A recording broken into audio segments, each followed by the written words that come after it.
A reading from Leviticus. The Lord spoke to Moses, saying, "Speak to all the congregation of the people of Israel, and say to them, 'You shall be holy, for I, the Lord your God, am holy. You shall each revere your mother and father, and you shall keep my Sabbaths. I am the Lord your God. Do not turn to idols or make cast images for yourselves. I am the Lord your God. When you offer a sacrifice of well-being to the Lord, offer it in such a way that it is acceptable in your behalf.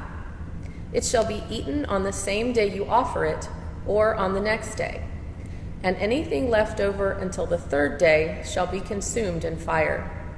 If it is eaten at all on the third day, it is an abomination. It will not be acceptable. All who eat it shall be subject to punishment, because they have profaned what is holy to the Lord, and any such person shall be cut off from the people. When you reap the harvest of your land, you shall not reap to the very edges of your field, or gather the gleanings of your harvest. You shall not strip your vineyard bare, or gather the fallen grapes of your vineyard. You shall leave them for the poor and the alien. I am the Lord your God. You shall not steal. You shall not deal falsely, and you shall not lie to one another. And you shall not swear falsely by my name, profaning the name of your God. I am the Lord. You shall not defraud your neighbor. You shall not steal, and you shall not keep for yourself the wages of a laborer until morning. You shall not revile the deaf or put a stumbling block before the blind. You shall fear your God. I am the Lord. You shall not render an unjust judgment. You shall not be partial to the poor or defer to the great. With justice you shall judge your neighbor. You shall not go around as a slanderer among the people, and you shall not profit by the blood of your neighbor. I am the Lord.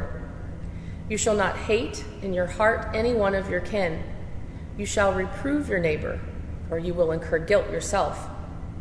You shall not take vengeance or bear a grudge against any of your people, but you shall love your neighbor as yourself. I am the Lord. Here ends the lesson. This reading from Leviticus is strangely familiar. We hear echoes of the Ten Commandments, injunctions not to steal and to revere our father and mother. There are also some intriguing new details, like not reaping to the end of our fields. Well, that's a command to share with the poor. And also not bearing a grudge.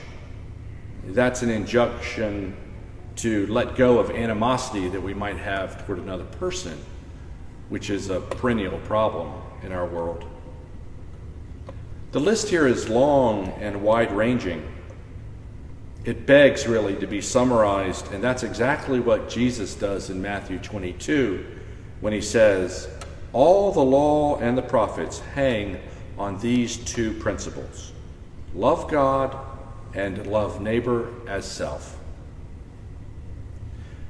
When I was in middle school, my godfather gave me a book that I kept for a very long time, and it's called The Do's, Don'ts, and Maybes of the English Language.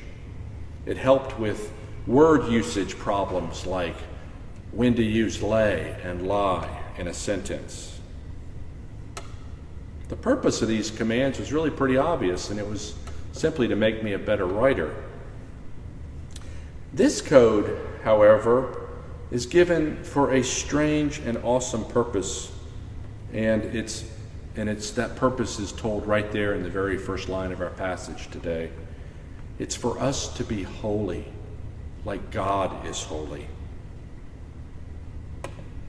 And it harkens back to Genesis, when we learn that we are made in the image of God. I've got to ask myself today, if my neighbor and my hard-to-love family member are both meant to be holy, like God is holy,